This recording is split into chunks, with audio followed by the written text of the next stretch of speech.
This is your news source evening bulletin for today, Tuesday, the 14th day of March in the year 2023. I'm Gordon Mosley reporting, and here's what we're tracking tonight. 3 days after those operating Neptune Hercules and that heavy-duty equipment that he was operating were swallowed by quicksand at the bauxite mines in Linden, the bulldozer and the man's partly decomposed body were located this afternoon. Over the past 3 days, mine workers had to carefully use heavy-duty equipment to dig into the ground in the same area where the bulldozer with the operator were sucked under. With the assistance of specialized equipment, the bulldozer was located this afternoon with the man's lifeless body in place.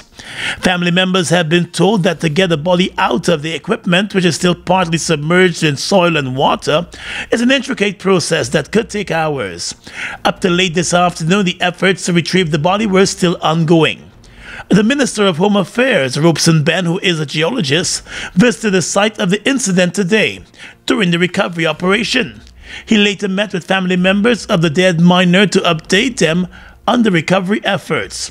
A relative of the miner, Dr. Desmond Rogers, told News Source that while the family is relieved now that the body has been located and will be retrieved, there are still several unanswered questions that remain. The family would want to know exactly what transpired, because there are still some unanswered questions we've been asking. We want to know the who, what, why, when, where, how. Question. Mr. Rogers explained that the meeting with the minister, while welcome, did not provide many of the answers being sought. He said the family is deep in mourning and it will be a difficult road ahead for all of them. So he explained to the family that the bulldozer that Mr. Hercules was using was located, having had the last 3 days of searching, and today's the fourth day. The bulldozer has been located, and based on the location of the bulldozer, they're not to attempt to extract Mr. Hercules' body. The miner Neptune Hercules was a veteran in the bauxite industry in Linden, having dedicated 42 years of his life to working in the industry. He was preparing for retirement in October. It is suspected that Hercules was working alone in the area when the soil suddenly became loose and sucked in the bulldozer before he could have made any attempt to escape. The bulldozer with the man's body was located more than 100 feet below the surface, according to reports. More news coming up in just a moment. It's been a long time coming. Overdue, some might say. But now that it's here, it will change life forever. And it is here to stay. The future is now, transforming Guyana into the 21st century. Introducing GTT Fiber. Experience internet connectivity like never before. Speeds you deserve at prices you can afford from a name you can trust. Sign up today. GTT Fiber is here. GTT. Together, we rise faster. At Giftland Office Max, we're all about customer satisfaction. Whether it's clothing and shoes for the ladies, gents, and kids, or for the latest electronics or hardware appliance, we're always thinking of satisfying you, our dear customers. Now you can shop online at www.giftlandofficemax.com or visit us at the Giftland Mall, where we're happy to serve each and every one of you.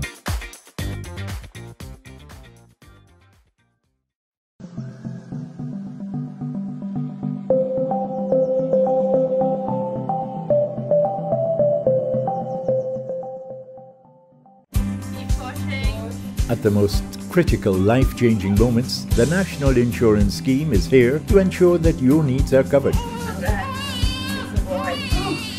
Access reimbursement for medical expenses for various aspects of your medical care.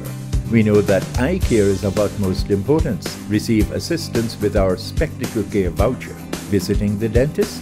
Dental care is also covered under our sickness benefit services. Offset the funeral expenses of a loved one with costs covered by our funeral benefits. National Insurance Scheme. We're there every step of the way. Get in the game with Boss Master. Win a full gaming setup, Xbox X, gaming chair, gaming speaker and headset, or any of over 60 weekly prizes like Oculus Quest 2, Mini 2 drone, Nintendo Switch, and many more top gaming prizes. Check below for details.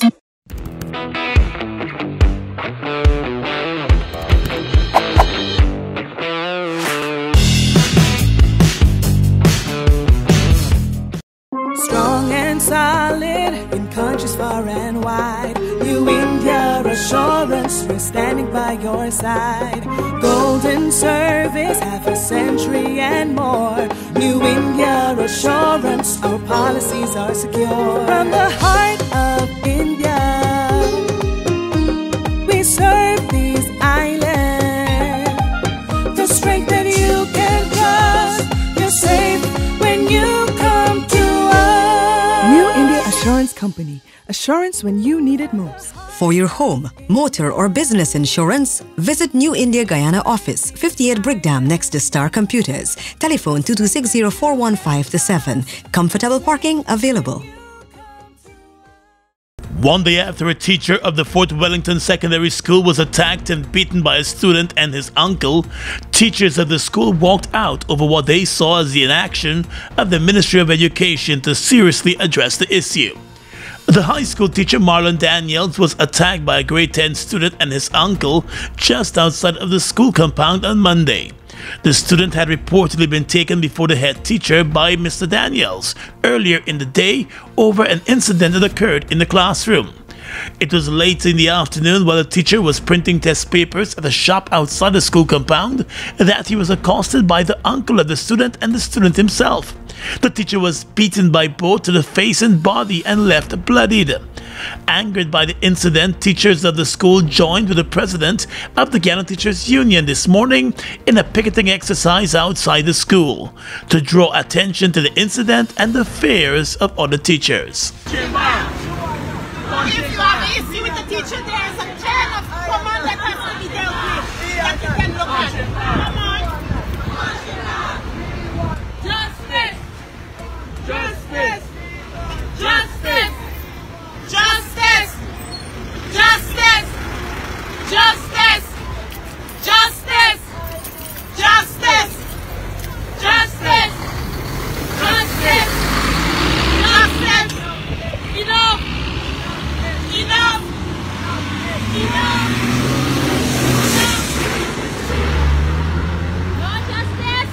No teaching! While calling out for justice, the teachers have promised to continue their picketing exercise until a criminal investigation is conducted into the incident and charges are laid.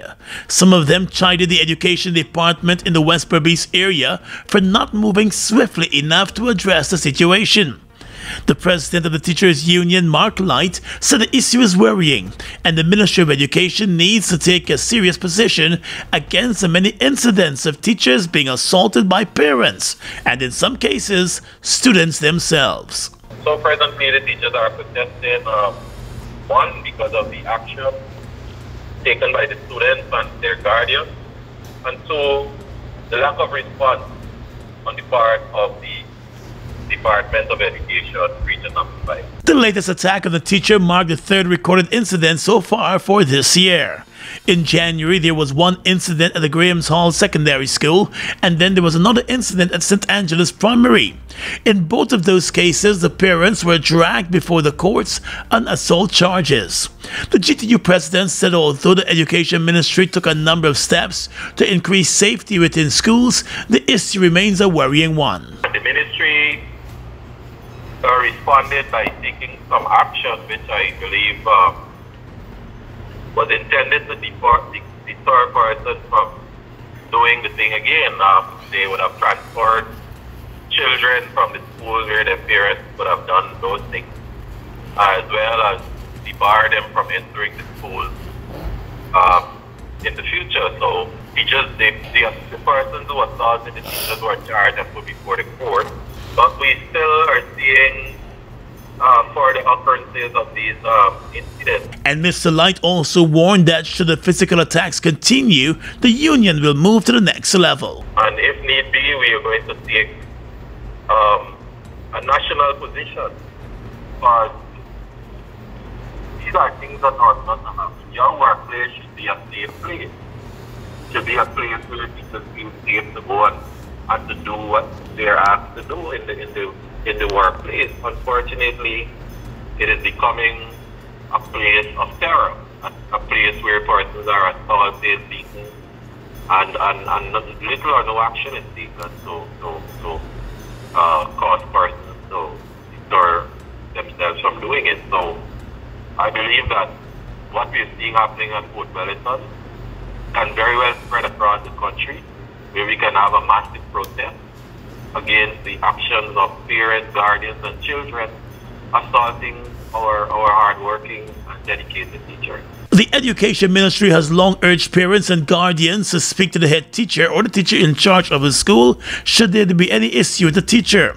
The Education Ministry has said it has a zero-tolerance policy on violence against its teachers and violence in the nation's schools. The Education Minister Priya Manik-Chand is calling for a swift criminal investigation into the latest incident. Let's tell you now that the police sergeant who was shot to his head by his own cousin during a confrontation at a hangout spot in Linden on Sunday night remains on life support, although showing a few signs of improvement. The police officer Jermaine Semple remains a patient in the intensive care unit of the Linden Hospital. While he remains unconscious and on life support, officials at the hospital have indicated that he has been moving his hands and has also been responding to pain. His condition is being closely monitored. Today, the Minister of Home Affairs, Robeson Ben, and the police commander in the area visited the policeman in the ICU. The injured man's cousin remains in police custody over the shooting incident. The 27-year-old contractor, who was granted a gun license just 2 years ago, could face attempted murder charges within the coming days. If the policeman fails to survive, the charges could be upgraded. The incident has left the Linden community in disbelief and the family divided. The policeman was off duty at the time of the incident and was reportedly involved in a row with his brother when the cousin got involved and eventually whipped out his firearm, shooting the policeman to the head as the confrontation became physical. The policeman was picked up at the scene and rushed to the Linden Hospital by persons who were nearby. Family members are hoping for a miracle and his recovery. Combo pack up, we feeling best. Sunshine stacks above the rest. There is no contest, it's the best mix, so we feeling best. Best value to how you feeling. Ole cheesy, too much ripples and more combo pack up flavors galore, yeah. Combo pack up, we feeling best. Sunshine stacks above the rest. There is no contest, it's the best mix, so we feeling best. Sunshine Snacks Combo Pack, now with a new look and new mix. Grab your pack today. Best mix, so we feeling best.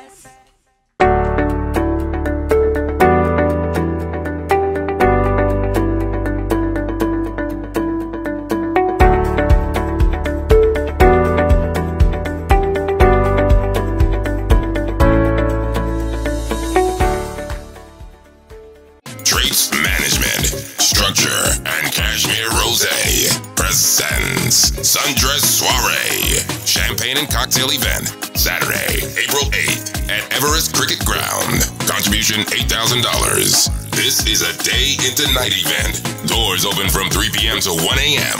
Free. Cocktail hour, 3 p.m. to 4 p.m. Sundress Soiree. You know the vibes.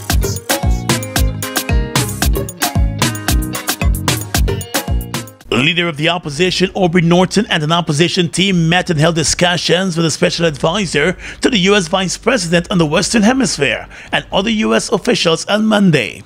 The special advisor to the U.S. Vice President, Joseph Salazar, and the Deputy Director for the U.S. Office on Western Hemisphere, Caribbean Affairs, Michael Taylor, arrived in Guyana on Monday for a 2-day visit. The opposition leader told News Source that the meeting with the U.S. officials went well, and the opposition was able to highlight many of the issues that are of concern to the opposition and the white cross section of the society. Mr. Norton said while the discussion surrounded climate change and related matters, the opposition was able to raise the issue of governance, democracy, and government discrimination in Guyana. Norton said the opposition team also raised the issue of the misuse and abuse of the Terrorism Act by the government to charge persons. I would describe it as a successful meeting. We discussed governance. We made it very clear that there is no real democracy here, that all the democratic institutions are being destroyed. We spoke about climate change and the need to make changes to be climate resilient. We touched also on the discrimination in the society by the government and identify the kind of changes we need to have to move in the right direction. The two U.S. officials also met with President Finale and the government team on Monday, and they have also engaged members of civil society. Opposition leader Aubrey Norton said he also raised the issue of the state media in Guyana under the current administration. We pointed out things like little or no access to the state media, which is supposed to be the people's media. We made that clear. We pointed out that a large percentage of the contracts go to one PPP elite group as such. Those are the kind of issues we touched on. The opposition has been raising a number of issues related to the state of the country and governance under the incumbent administration with a number of U.S. government officials. Just last week, opposition member of parliament Coretta MacDonald and Georgetown Mayor Ubraj Narain met and held brief discussions with U.S. Congress Minority Leader Congressman Hakeem Jeffries during a visit to New York. Jeffries and other U.S. government officials have made various calls for improved governance in Guyana in the past. Well, the Guyana Human Rights Association has raised concerns over the recent agreement signed by the government of Guyana and several international companies for the implementation of an electronic identification system that will be used for the issuance of work permits and resident identification. The human rights body says the signing of an agreement to operationalize e-governance in Guyana without the framework legislation covering data protection being in place is reckless in the extreme. The organization said given the haste in which the process was carried out, there are still a number of lingering questions. According to the GHRA, given that haste and the absence of public consultation and threats to the integrity of personal information, not to mention the seeming illegality of sole sourcing the project, the human rights body is calling for the project to be paused and submitted to the National Assembly. The human rights body says that present Guyana has no Electronic Transactions Act to displace the current paper transactions, and therefore it will be difficult to move in that direction. The statement from the body explained that CARICOM countries have been holding serious consultations on data and privacy protection legislation, covering vital matters such as terms of consent, data sharing by government agencies, and the right to be forgotten, among other reasons. The human rights body said Ghana needs to transition to an e-world, but to do so, it must be with some circumspection.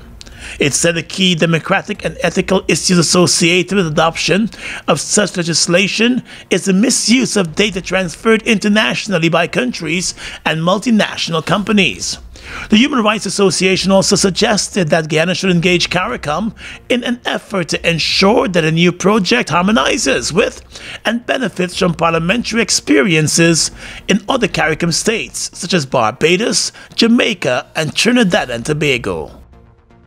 The opposition leader Aubrey Norton has described the utterances of Working People's Alliance executive member Takuma Ogunsi as badly chosen, even as he says he understands Mr. Ogunsi's frustrations with the state of affairs in the country.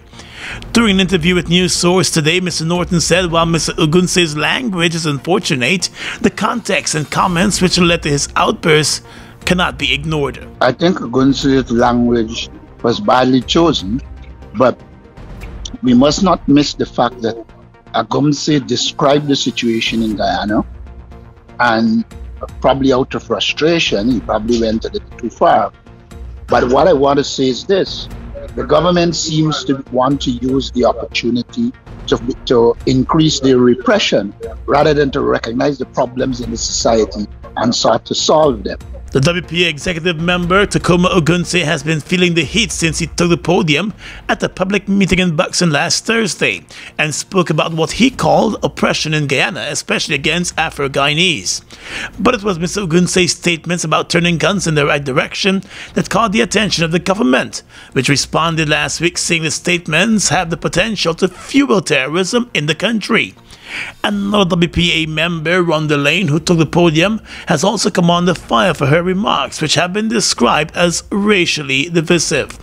The opposition leader made clear that his party does not condone racism, but he said the government is taking a position to frustrate a section of the population, and that too needs to be addressed. But we as a party, we condemn racism outright. We have always been a party that promoted tolerance. But at the same time, we recognize that the government is pushing people in the direction to create tension in the society so that they can achieve their objectives. The Working People's Alliance has not condemned the statements made by its members, but the party has said it stands by the utterances of Mr. Ogunse.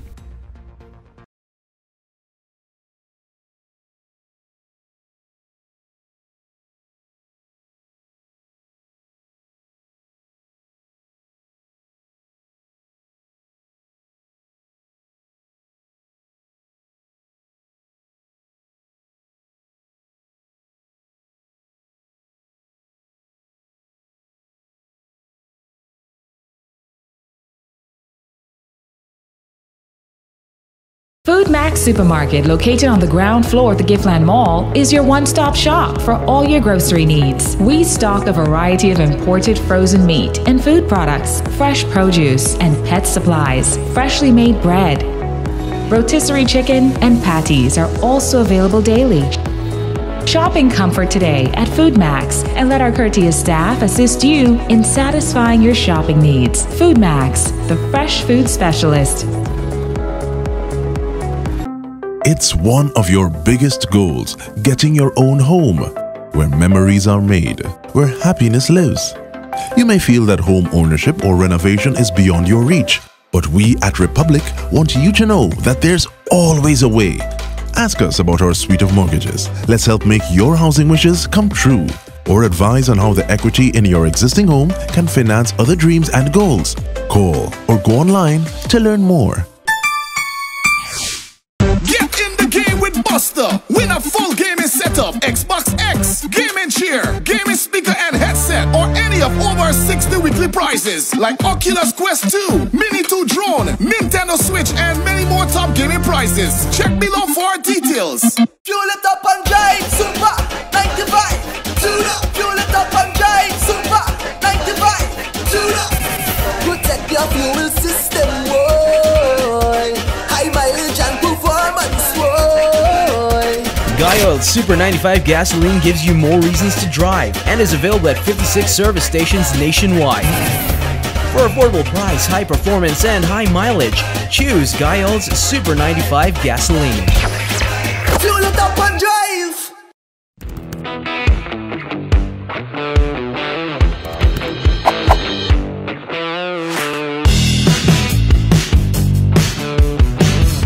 Across the region tonight, the government of Grenada has expressed regret and concern over the upsurge in gang violence in its sister CARICOM state in St. Lucia. Grenada says the gang violence, which has claimed 7 lives in one southern town, has caused unnecessary loss of life and emotional distress to families and communities, and has also disrupted the education of children and business activity in affected areas. The Prime Minister of Grenada, Declan Mitchell, who is the chairman of the Regional Security System, has responded favorably to a request from St. Lucia's Prime Minister for the RSS to support the Royal Police Force of St. Lucia. Personnel from the RSS are expected to arrive in St. Lucia this week. Authorities in the U.S. state of Texas have advised American citizens not to travel to Mexico during the spring break holidays for security reasons. The Texas Department of Public Safety said the drug cartel violence represented a significant threat for anyone crossing into Mexico. It comes after 4 Americans were kidnapped shortly after crossing the border last week. 2 of them were murdered, while 2 others were released. 3 American women who went to Mexico to sell clothes at the market have been missing for more than 2 weeks, officials have said. In a statement, the authorities in the U.S. said drug cartel violence and other criminal activity represent a significant safety threat to anyone who crosses over into Mexico right now. The cartel responsible has since apologized for the incident involving the 2 Americans who were killed, and the cartel has also handed over its own gunmen to the police to face charges. And finally tonight, international news. U.S. President Joe Biden is set to issue an executive order that aims to increase the number of background checks conducted before firearm sales. It aims to move the U.S. as close to universal background checks as possible, without additional legislation. Action on gun control appears unlikely in a divided Washington, reports the BBC. Last year, Mr. Biden signed the cross-party gun violence reduction measure into law, and he has repeatedly asked Congress to do more about what he calls the epidemic. But his call for an assault weapons ban, universal background checks on gun sales, and repealing gun manufacturers' immunity from prosecution are unlikely to make headway while Republicans control the U.S. House of Representatives. And that's your News Source Evening Bulletin for tonight. I'm Gordon Mosley reporting and encouraging you to stay safe.